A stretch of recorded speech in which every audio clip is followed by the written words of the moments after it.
강의를 시작하기 전에 동영상 만드는 저에게 많은 힘이 되는 구독, 좋아요 클릭을 부탁하면서 시작하겠습니다.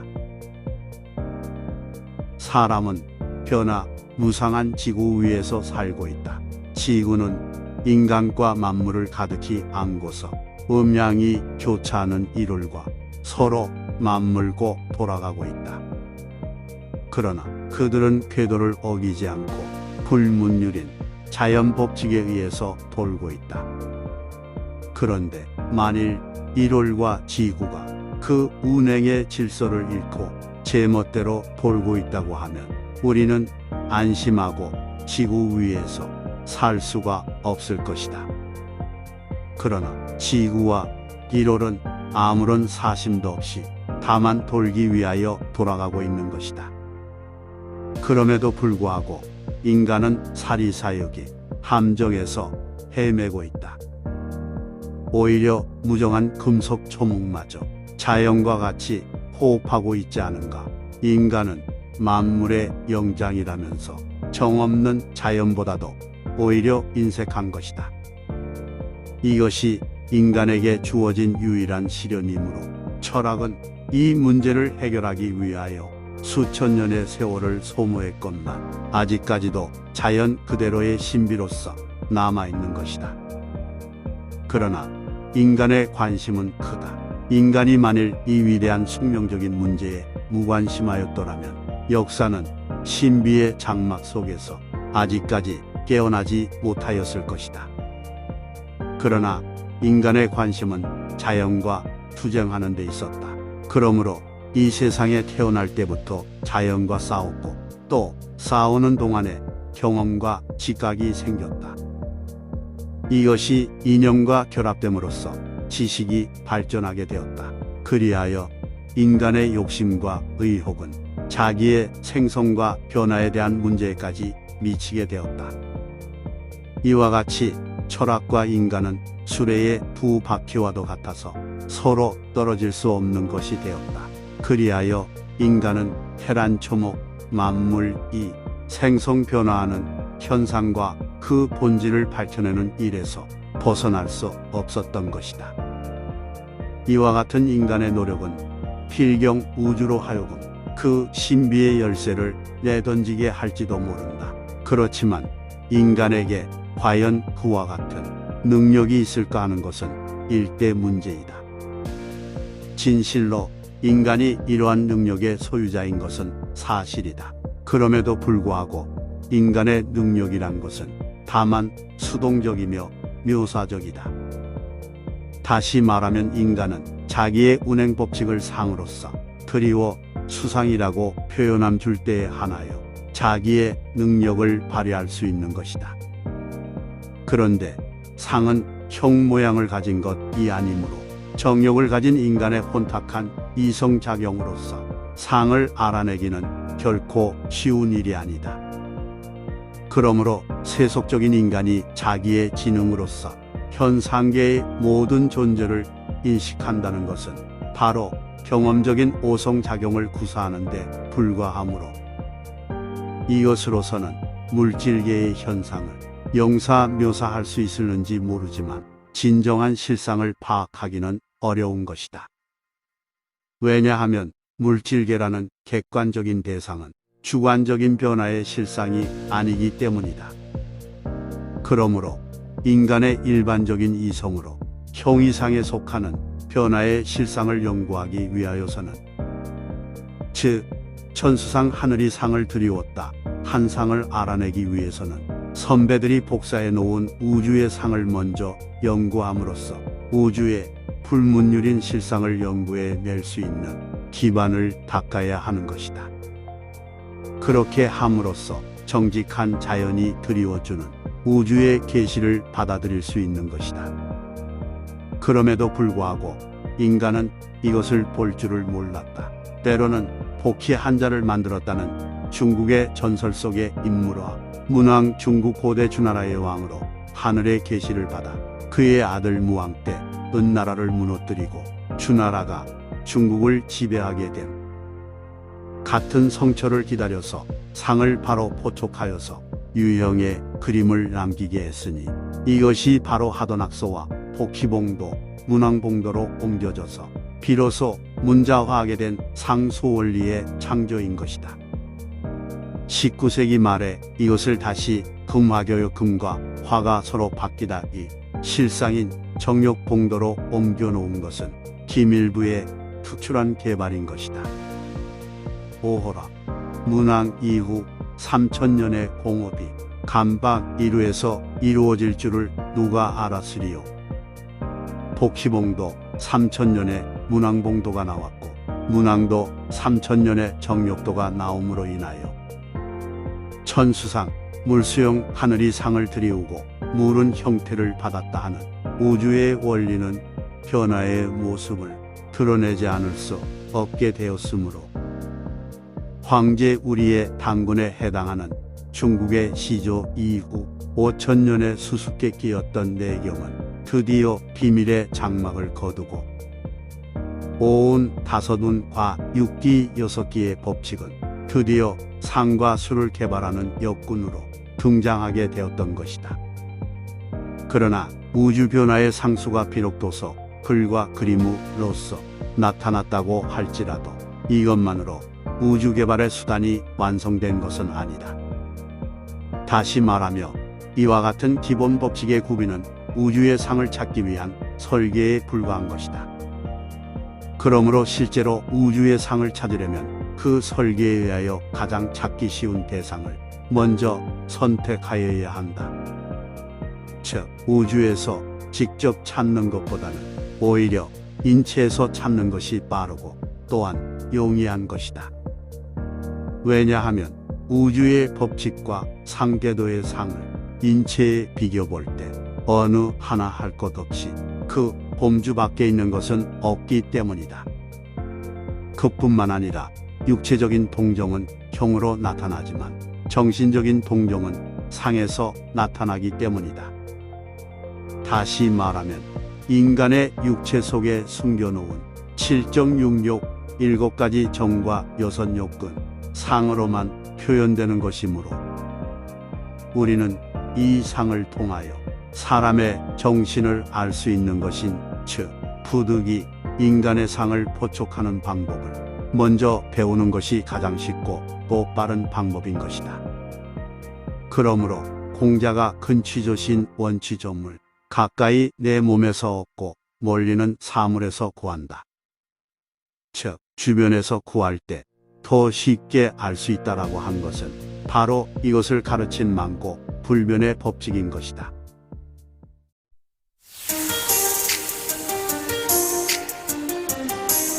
공부할 양이 많아서 잠시 쉬었다 다시 시작하겠습니다.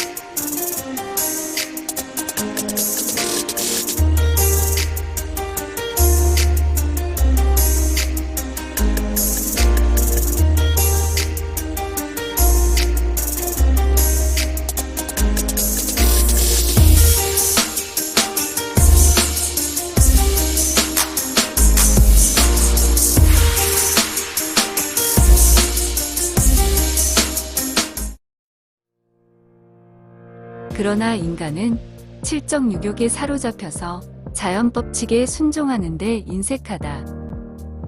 인색은 욕심에서 생겨나고 욕심에는 목적이 따른다. 그러므로 목적을 대상으로 하는 것으로서 욕심이 없는 것이 없고 욕심이 있는 것으로서 인색하지 않는 것이 없다.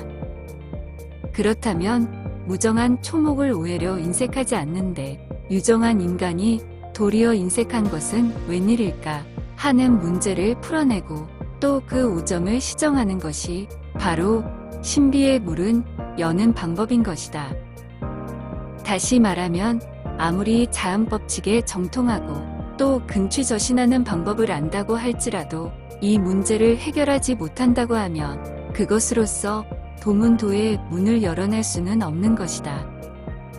그러므로 오인나은 제일 먼저 인간에 대한 본질부터 연구하고 따라서 천지자연의 법칙대로 행하는 것만이 도통의 기반을 이루는 열쇠가 된다고 생각하는 바다.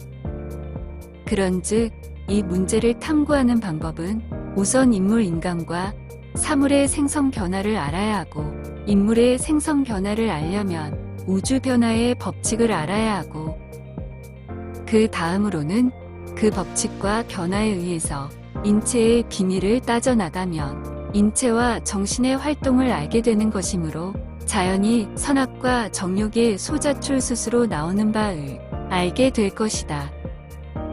이러한 원리를 알게 된 인간은 불교가 말하는 바의 법신으로 화하게 되어서 그의 이성은 순수 본연의 경지에 이르게 되므로 모순 대립은 지양되고 다만 유정유일한 평화의 경계에 서게 되므로 칠정유격의 포위망을 벗어나게 되어서 정신은명으로 통일되는 것인즉 그때 만상의 변화는 바로 장중손 안에 있게 되는 것이다.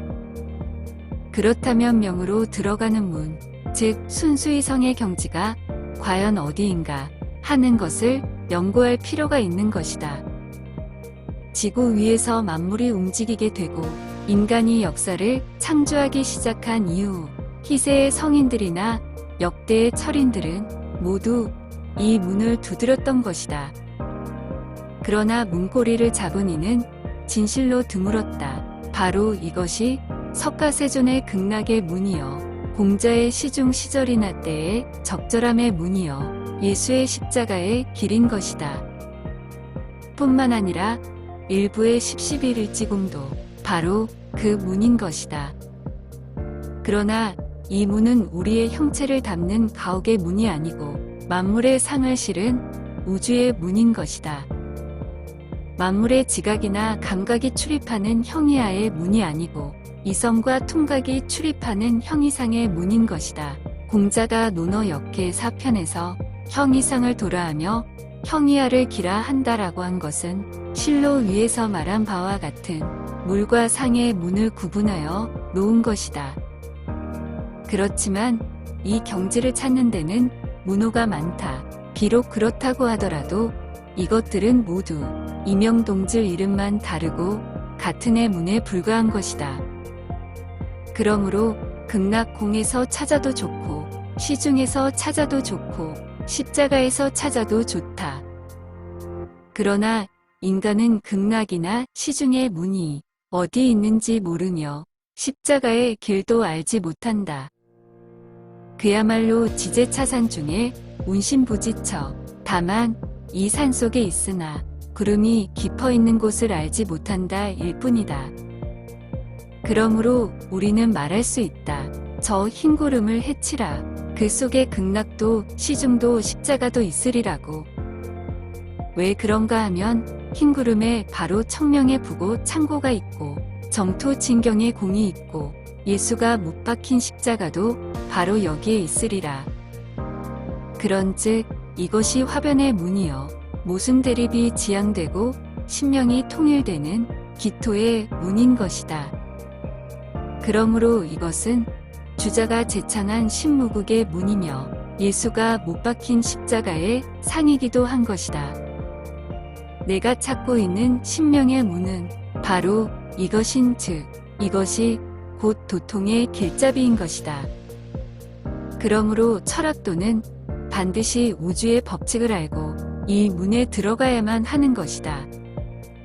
그런데 여기서 십자가의 형상을 한번 연구해 볼 필요가 있다.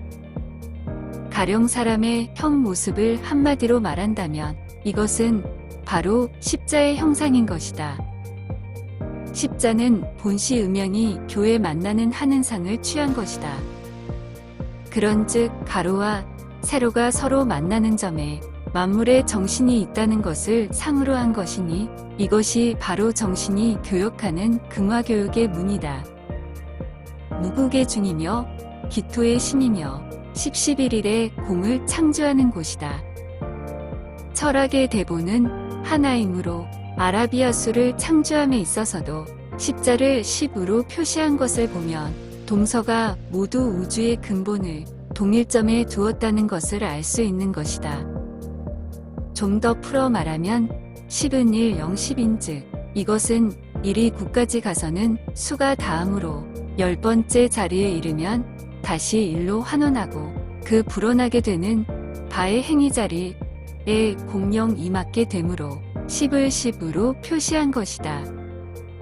그런데 동양에서 가로 세로 막대를 교차한 10으로 표시한 것은 십자가 내포한 무국의 정신인 태극의 주안을 두었지만 서양에서는 수가 발전하는 모습인 바의 현상면에 주안을 두었다는 것을 알 수 있는 것이다. 이 점 무국이 진실로 악과 선이 모순을 지향하여 통일로 돌아가는 곳이며 사리와 사역이 공리와 공욕으로 변화하는 우주의 기본이며 또한 인도의 바탕인 것이다. 그런즉 우주의 변화와 인도의 소장이란 것은 동일체 속에 있는 두 개의 현상에 불과한 것이다. 그러나 인도는 소우주이므로 대우주의 한 측면으로서 우주 자연의 전체적인 법칙에 종속하는 것이다. 그런데 우리가 상을 연구하는 데 있어서 인도를 중시하는 것은 이것이 모든 존재 중에서 가장 잘 우주를 본뜬 신기짐을 비밀의 물건이므로 연구를 쉽게 할 뿐만 아니라 형체가 동정 움직이고 멈추다 하는 사이에서 나타나는 상을 엿보기에 가장 알맞은 우주이기 때문이다. 여기서 변화 원리를 논하려는 것은 위에서 논한 바의 상수의 법칙으로 인물의 상을 파악하는 것을 제1단계의 목적으로 하는 것이나 만일 지고의 명이라는 단계에 이르려면 신명을 정화하여 무국과 공의 진경 진실된 경지에까지 이르러야 하는 것이다. 그러고서야 우주의 모든 신비를 인간의 명 앞에 굴복시키게 될 것이다. 그러나 이 점은 역대의 성인들도 다만 골자만을 세워서 후하게 나갈 길만을 열어놓은 것뿐이고 신묘한 경지는 유의불개 뜻을 있으나 나아가지 못한 경지한 것이었고 반면 본부들은 욕발임이게 욕심은 나지만 가지 아니하는 한 것인데 필자가 감히 이를 논하려는 것은 당돌하기 한량없는 줄을 모르는 바 아니다. 그러나 다만 이 글이 동양정신의 신기운을 열 수 있는 계기만이라도 되었으며 하는 생각으로 붓을 든 것이다. 참고문헌 1. 주역 2. 정력 3. 내경 운기편 4. 묵자의 경편상하 경설상하 대취소취 5. 노자 6. 열자 7. 장자의 천하편 전편을 독파하면 더욱 가함 8. 공선용자 9. 순자의 불구편 해패편 정명편 10. 성리대전 혹은 근사록만이라도 가함 11. 황극경세 12. 정역주의 하신부조. 참고주까지 읽어보면 이 외에도 우리나라 근대에 와서 기발한 저서가 있지 않을까 생각되나 필자가 배움이 얕은 탓으로 아직 알지 못하고 있는 것이 유감이다. 그 밖에 하나 더 말하여 둘 것은 우주가 변화하는 법칙을 먼저 연구해 놓고서 이상의 서적을 음미하여야만 진실로 그 속에 무엇이 있는지를 해득할 수 있다는 사실에 유의하여야 할 것이다. 하지만 이러한 서적들은 우주의 원리와 관련된 공통점을 찾아내는 것이 중요하다. 우주는 상수적으로 변화하고 있는데 그 변화를 이해하면 우주의 신비를 해석하는 것이 가능해진다. 우주의 원리를 연구함으로써 우리는 자연 현상을 이해하고 예측할 수 있게 되며 이를 통해 혁신적인 기술과 발견을 이루어낼 수 있다. 따라서 앞으로도 우주의 변화에 대한 연구는 지속되어야 하며 이를 바탕으로 우리의 이해도와 기술력을 높여야 한다.